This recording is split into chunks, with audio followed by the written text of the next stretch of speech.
안녕하세요. 하루 필수 말씀 충전 하필 큐티 조종환입니다. 오늘 함께 나눌 하나님 말씀은 아모스 7장 10절에서 17절까지 말씀입니다.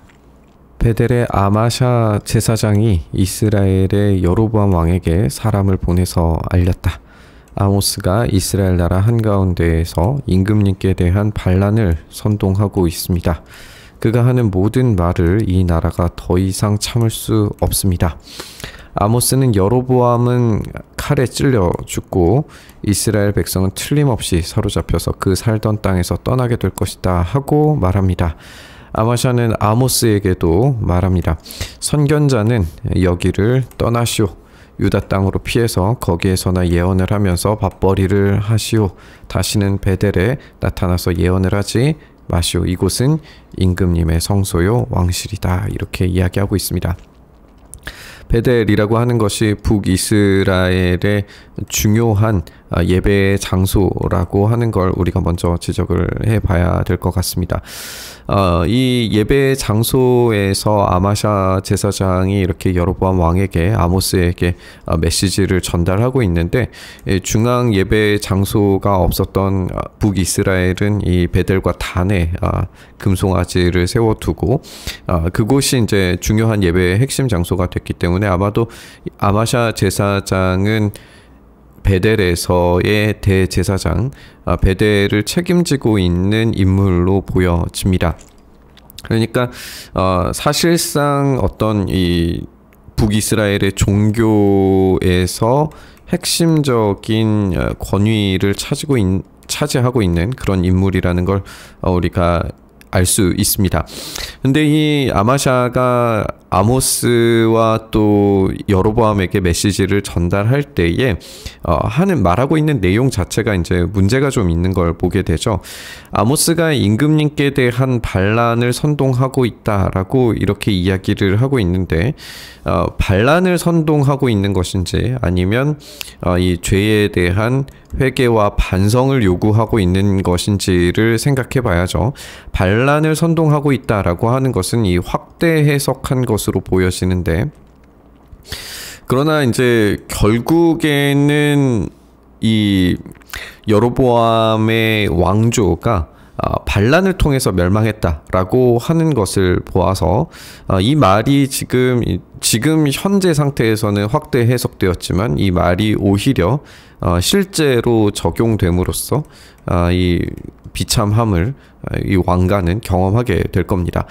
이것을 이제 더 이상 참을 수 없다라고 말하지만 사실상 이들의 죄와 문제는 명백했습니다. 또 다른 이제 아모스에 대한 말은 여로보암은 칼에 찔려 죽고 이스라엘 백성은 틀림없이 사로잡혀서 그 살던 땅에서 떠나게 될 것이다라고 이렇게 말하고 있다고 했는데, 아모스서에서는 이 말이 등장하지를 않습니다. 정확한 워딩이 등장하지를 않아요. 그렇다면 이제 두 가지의 상황을 생각을 해볼 수 있겠죠.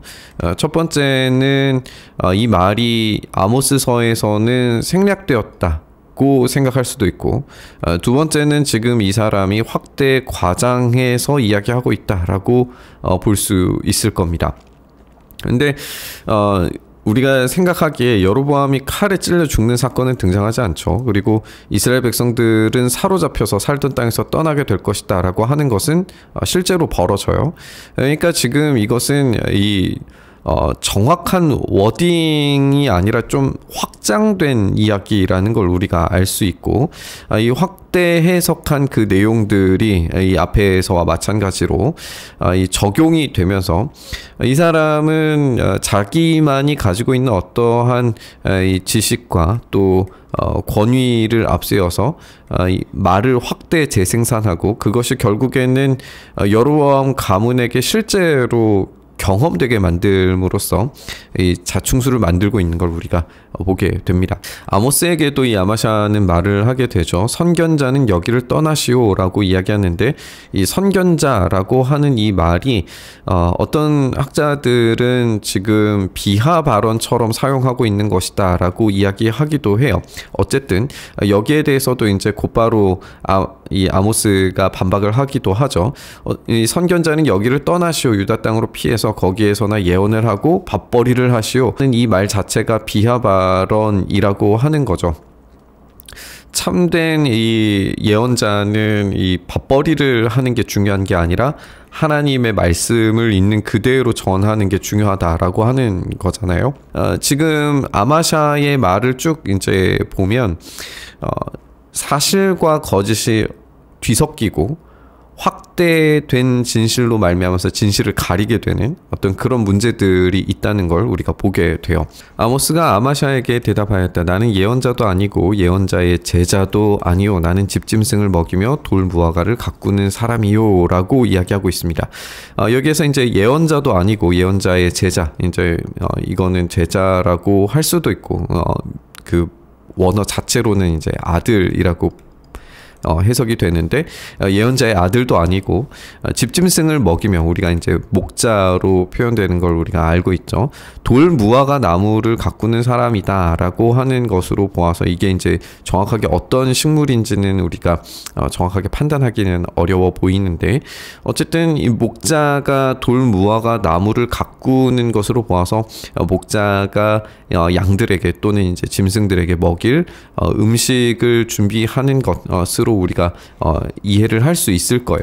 그러면 우리가 예언자가 아니다라고 하는 말로 인해서 아모스의 어떤 이 예언의 권위가 상실되는가라고 질문을 해볼 수 있는데 오히려 지금 목자로서 음식을 준비하는 이 사람이 하나님의 말씀을 전함으로써 생성되는 이미지를 우리가 1장에서도 이제 지적을 했었는데 이스라엘 왕이 지금 원래는 하나님의 백성, 하나님의 양떼를 관리할 책임 있는 목자의 역할을 감당해야 되는데 그 목자의 역할을 감당하지 못하고 있다라고 하는 것이고 하나님의 말씀, 하나님의 꼴을 이스라엘 백성들에게 제공해 주어야 하는데 이 제사장이라고 하는 자들 그리고 이 말씀을 전해야 하는 그 모든 예배 관리자들이 탐욕으로 말미암아서 오염되어서 그 하나님의 백성들에게 참된 음식을 음료를 제공하지 못하고 있다라고 하는 점이 지적이 될 거예요. 그래서 이 목자와 어떤 음식을 제공하는 자로서의 아모스의 이 직업 자체가 이 예언에 대한 어떤 상징적인 의미를 더욱더 부과하고 있는 것으로 우리가 이해를 해볼 수 있어요. 이런 아모스를 주님께서 양떼를 몰던 곳에서 붙잡아 내셔서 주님의 백성 이스라엘에게 가서 예언하라고 명하셨소. 이곳은 이제 유다 지역에서 북이스라엘로 넘어왔다라고 하는 것으로 우리가 이제 알 수 있어요. 근데 이게 하나님께서 그렇게 명령을 하셨기 때문에 하나님의 명령에 순종할 수밖에 없었다. 그런데 너희는 왜 순종하지 않느냐라고 하는 그런 의미가 될 수 있을 겁니다. 이제 그대는 주님께서 하시는 말씀을 들으시오. 그대는 나더러 이스라엘을 치는 예언을 하지 말고 이삭의 집을 치는 설교를 하지 말라고 하였소. 그대가 바로 그런 말을 했기 때문에 이 말에 대한 이 결과죠. 이 말에 대한 결과는 거짓 예언에 대한 결과, 거짓 설교들에 대한 결과라고 보아야 할 겁니다. 그리고 죄를 무마시키려고 하는 그런 말들에 대한 결과겠죠. 이렇게 말씀하신다. 내 아내는 이 도성에서 창녀가 되고 내 아들 딸들은 칼에 찔려 죽고 내 땅은 남들이 측량하여 나누어 차지하고 너는 사로잡혀 간 그 더러운 땅에서 죽을 것이다. 이스라엘 백성은 꼼짝없이 사로잡혀 제가 살던 땅에서 떠나게 될 것이다. 지금 이스라엘의 끔찍한 파괴와 이 남들이 측량하여서 나누어 차지하고 라고 하는 것으로 봐서 이제 우리가 이전에 보았던 세 번째의 환상이죠. 이 다림줄 환상에 대한 의미를 우리가 확인을 할 수가 있습니다. 그래서 하나님께서 측량하시는 그 기준에 부합하지 않는 이들, 이 거짓말과 그리고 죄에 대한 회개를 거부하는 이들에 대한 하나님의 심판은 결국 그 땅까지 파괴되고 나뉘어 차지하게 되는 그런 일이 벌어지게 될 거라고 예고하고 계십니다. 그래서 이스라엘 백성은 꼼짝없이 사로잡혀서 제가 살던 땅에서 떠나게 될 것이다 라고 하는 이 최종적 심판이 임하게 될 거다라고 하는 이야기를 하고 있습니다. 거짓 선지자는 어느 시대, 어느 장소에서나 등장을 합니다. 거짓 선지자들의 특징은 자신들만이 알고 있는 특별한 지식이 있다라고 착각하고 사회적인 지위와 권위를 총동원해서 하나님의 말씀을 왜곡하고 평가절하하고 거부하게 만들게 됩니다. 실제의 예언은 오로지 삶에서 증명된, 그래서 정확한 말씀에 근거한 것이어야만 합니다. 그 원리는 이미 십계명과 하나님의 진실과 신실하신 그 원리를 보여주신 것들에 따라서 파악이 가능합니다. 그것을 아무리 확대 해석하고 왜곡하려고 하더라도 거짓된 예언은 결국 잘못임이 드러날 수밖에 없습니다. 또한 그 대가는 굉장히 참혹한 그런 마지막을 경험하게 될 수밖에 없습니다. 우리 시대의 잘못된 권위와 권세에 야합하여서 거짓 예언을 쏟아내는 무리들이 있습니다. 이단들의 득세와 정치 권력자들을 비호하는 메시지들을 쏟아내는 정치 종교인들이 있죠. 그들의 말은 오로지 그들이 보여주는 삶의 형태로, 결과로 증명이 될 겁니다. 거짓된 삶과 메시지는 결국 그것이 거짓임이 드러날 수밖에 없고 하나님께서 그렇게 드러나게 만드십니다. 그리고 그 결과는 비참할 겁니다. 우리의 삶에 다시금 하나님의 말씀이 정확하고 성숙하게 선포되고 적용될 수 있기를 바랐으면 좋겠습니다.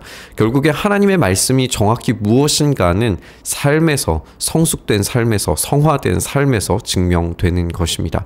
오늘 우리의 삶 속에 하나님의 말씀이 그렇게 온전하고 정확하게 선포되고 참된 복음의 삶이 우리 안에서 드러날 수 있기를 간절히 바라고 소망하며 우리 묵상의 자리로 나아가시죠.